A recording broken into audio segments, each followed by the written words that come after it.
తాకట్లో ఉన్న మీ బంగారాన్ని విడిపించి ఆ రోజు ఆన్లైన్ రేటుకి కొంటాం. Sharma gold company. నమస్కారం అండి, సుమన్ టీవీకి స్వాగతం. నేను గీతాంజలి. ఇవాళ మనతో పాటు ఉన్న అతిథి దరహాస్ పాలకొల్లు. వీరు భక్తి తత్వవేత్త, ప్రవచనకర్త. వీడియోస్ ద్వారా అందరికీ ఎంతో చక్కగా సనాతన ధర్మం గురించి వివరిస్తూ ఉంటారు. అలాగే మన పురాణాలు, ఇతిహాసాల గురించి, అందులో ఏమున్నాయి, మనం ఏం నేర్చుకోవాలి అనేవి చెబుతూ ఉంటారు. ఇవాళ సుమన్ టీవీ స్టూడియోలో వారు మన ముందు ఉన్నారంటే వారితో మాట్లాడి ఎన్నో అమూల్యమైన విషయాలు తెలుసుకుందాం. గురుగారు నమస్కారం అండి. నమస్కారం అండి. వాసుదేవ. మహాశివరాత్రి ఎలా జరుపుకోవాలి అనేది కరెక్ట్ అంటారా ప్రశ్న? ఎలా జరుపుకోవాలి అంటే ఎలా జరుపుకున్నా శివుడు భోలాశంకరుడు కాబట్టి ఖచ్చితంగా కరుణించి తీరుతాడు. కానీ ఏసీ బ్యాటరీకి డీసీ బ్యాటరీకి ఉన్నంత సంబంధం ఉందన్నమాట శివరాత్రికి. అంటే ఇప్పుడు ఫర్ ఎగ్జాంపుల్ ప్లగ్ పాయింట్ ఉందనుకోండి, ప్లగ్ పాయింట్ దగ్గరికి తడి నీళ్ళతో వెళ్ళి ఏ మెటల్లో పట్టుకొని ప్లగ్ పాయింట్లో వేలు పెడితే కరెంట్ షాక్ వస్తుంది, అవునా?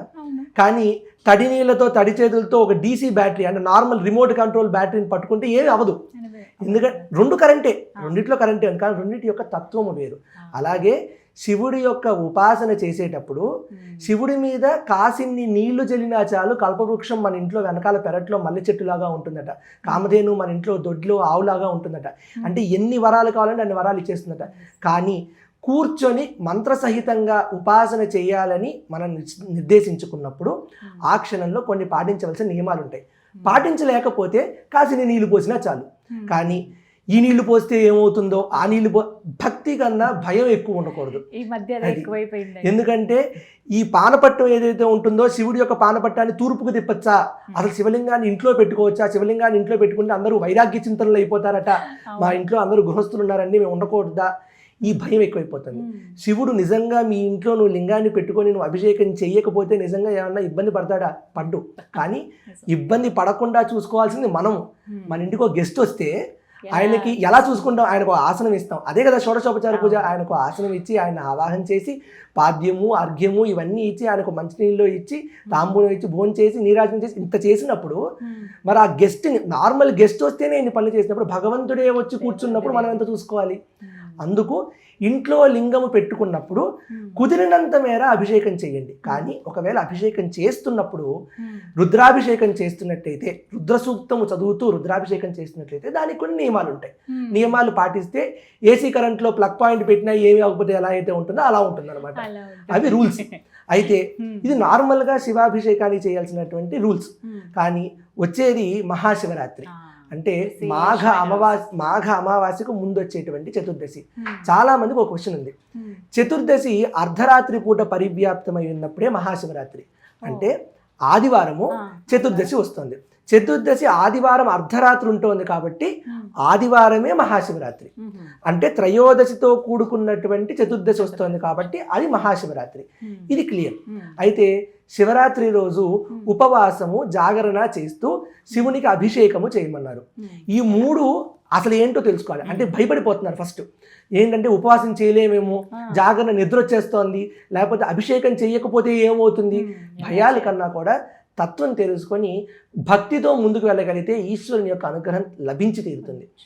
ఉపవాసము మొట్టమొదటిగా అసలు ఉపవాసము అంటే సాంస్క్రిట్లో మీనింగ్ ఏంటో తెలుసుకోవాలి. ఉప అంటే దగ్గరగా, వాసము అంటే ఉండుట. దగ్గరగా ఉండుట ఉపవాసము. దేనికి దగ్గరగా ఉండటం అంట? శివరాత్రి రోజు చేస్తున్నాం అంటే జన్మకో శివరాత్రి అంటారు కదా. ఉపవాసము అంటే ఈశ్వర తత్వానికి దగ్గరగా ఉండటం, అదే ఉపవాసం. అంటే పొద్దున్న లెగిచిన దగ్గర నుంచి సంకల్పం చదువుకొని అమోపాత సంస్థ దుర్దక్ష ద్వారా అని సంకల్పం చదువుకొని అక్కడి నుంచి స్వామి నేను ఇవాళ రోజున నీ ఆలోచన తప్ప మరి ఏ ఆలోచన లేకుండా ఉండేటట్టు నన్ను అనుగ్రహించు. ఉంటాను లేదో నాకు తెలియదు. అందుకే కదా పోతనామాచులు నీ పాద కమల సేవయు నీ పాదార్చకులతోడి నెయ్యము నితాంత అపార భూతదయ్యేను తాపసమందార నాకు దయసేయగదే అన్నారు. నా చేతుల్లో ఏమి లేదు, నువ్విస్తే నువ్వు అనుగ్రహిస్తే నేను ఉంటాను, లేకపోతే ఉండలేను. అందుకే సంకల్పం చెప్పుకునేటప్పుడు ఈశ్వర నేను ఉపవాసం ఉండి మరి ఏ ఆలోచన లేకుండా ఉండేటట్టు నన్ను అనుగ్రహించు అని సంకల్పం చేసుకుంటారట. చేసుకొని మనకున్నటువంటి పంచేంద్రియాలు, జ్ఞానేంద్రియాలు, కర్మేంద్రియాలు, వీటన్నిటిలో కూడా ప్రతి క్షణము కూడా ఈశ్వరుని యొక్క తత్వము యొక్క చింతనలో ఉండాలట. ఆత్మాత్వాం గిరిజామతి సహచరా ప్రాణా శరీరం గృహం పూజాతే విషయోపభోగరచన నిద్రా సమాధిస్థితి సంచారపదహ్యో ప్రదక్షిణ విధి స్తోత్రాన్ని సర్వాగిరౌ యద్యత్ కర్మ కరోమి తత్తదఖిలం శంభో తవారాధనం. నేను మాట్లాడితే నీ స్తోత్రం అనుకో, నేను నడిస్తే నీ చుట్టూ ప్రదక్షిణ చేస్తున్నాను అనుకో, నేను పడుకుంటే సమాధి స్థితిలో ఉన్నాను అనుకో, నేను ఏం చేసినా నీకే అర్పిస్తున్నాను అనుకో, ఇంతకన్నా నాకు చేయడం ఏమీ చేత కాదు అని చెప్పి ఉపవాసము ఈశ్వర తత్వానికి దగ్గరగా ఉండాలట. అయితే కొంతమందికి చాలా ఈజీగా ఈ క్వశ్చన్ వస్తుంది, నాకు ఆరోగ్యం బాగుండట్లేదండి, ఏం చేయమంటారు? ఉపవాసం, నాకు బీపీ ఉంది, షుగర్ ఉంది, ఉపవాసం ఉంటే మెడిసిన్ వేసుకోలేను. చెయ్యొద్దు. రుద్రమే చెప్తోంది, ప్రథమో దైవ్యో భిషక్. భిషక్ అంటే వైద్యుడు, శివుడే, రుద్రుడే మొట్టమొదటి వైద్యుడు.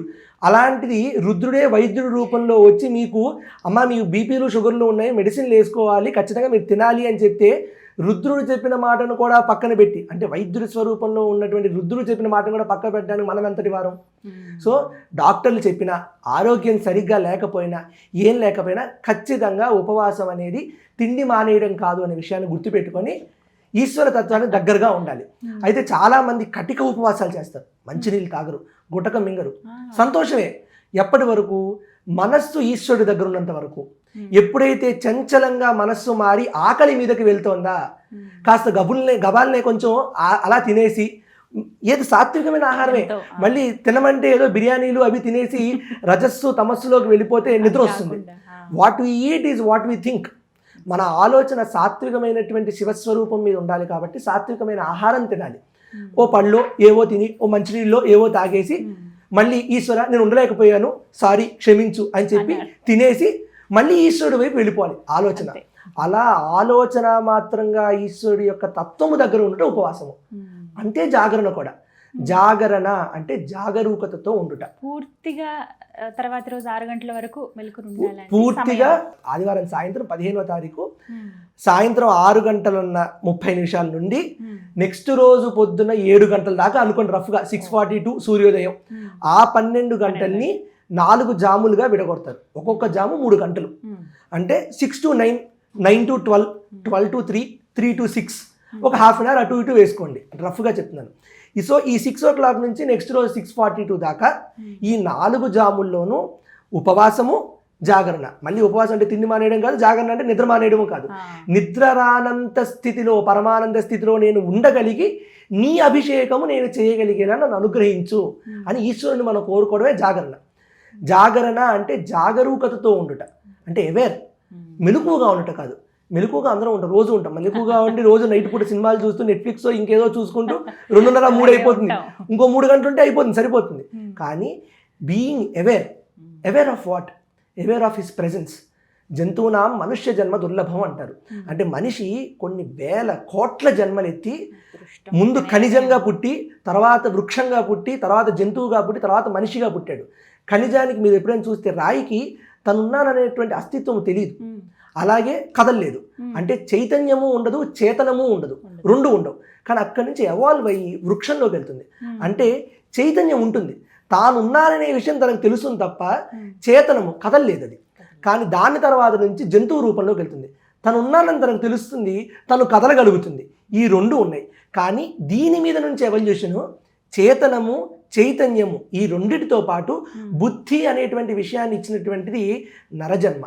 ఇటువంటి మనుష్య జన్మ వచ్చినప్పుడు ఈ జన్మ మొత్తంలో ఒక్క రాత్రి, జన్మకో శివరాత్రి అన్నట్టుగా ఉపవాసము, జాగరణ, ఆయన యొక్క ప్రెజెన్స్ని ఫీల్ అవుతూ ఆయనకు దగ్గరగా ఉండగలిగితే ఉపవాసము, జాగరణ చేసినట్టే.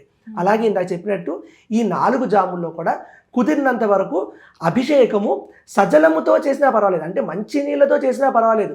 పాలు, పెరుగు, తేనె, నెయ్యి, పంచదార వీటితో చేయగలిగితే అదృష్టం, హ్యాపీ. చెయ్యలేకపోతే అవి లేవు, మా దగ్గర లేవు అంటే హ్యాపీగా మంచిగా మంచినీళ్ళతో చేసిన ఆనందమే. కరెక్ట్గా పోనీ ఇంతసేపు నేను అభిషేకం చేయలేను అంటే నిశిత కాలము అని ఉంటుంది. అర్ధరాత్రి 12 గంటల నుంచి తెల్లవారుజామున 1:10 గంటల వరకు, అంటే ఒక 70 నిమిషాల పాటు. ఈ 70 నిమిషాల పాటు శివుని యొక్క ధ్యానంలో ఓం నమ శివాయ అనేటువంటి పంచాక్షరి మంత్రాన్ని చదివినా చాలు, రుద్ర సూక్తమే చదవక్కర్లా. ఓం నమ శివాయ అనే పంచాక్షరి మంత్రాన్ని చదువుతూ శివలింగము పైన ఉత్తగా నీళ్లు పోయిరాదు. శివలింగము పైన ఒక బిల్వదళాన్ని నుంచో, ఒక పువ్వును బోర్లించో దాని మీద నుంచి నీళ్లు పోస్తూ ఓం నమ శివాయ, ఓం నమ శివాయ, ఓం నమ శివాయ అని అనుకొని ఆ గంట సేపు శివ నువ్వు నాకు కనబడుతున్నావు, నేను నీలో ఉన్నాను, నువ్వు ఉన్నావు అనే విషయం నాకు తెలుసు, నువ్వు నేను వేరు కాదు, నువ్వు ఉన్నావు నేనున్నాను అని అనుకుంటే చాలట.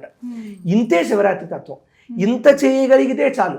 ఇందులో చాలామంది చాలా కాంప్లికేషన్స్ చేయొచ్చు. అంటే పంచామృతాలతో, పాలతో, పెరుగుతో, తేనెతో, నెయ్యితో, పంచదారతో, వీటితో రకరకాలుగా చేయొచ్చు. ఏమీ చేయలేకపోయినా అన్నీ ఇవ్వగలిగేటటువంటి వాడు కాబట్టి శంకరుడు.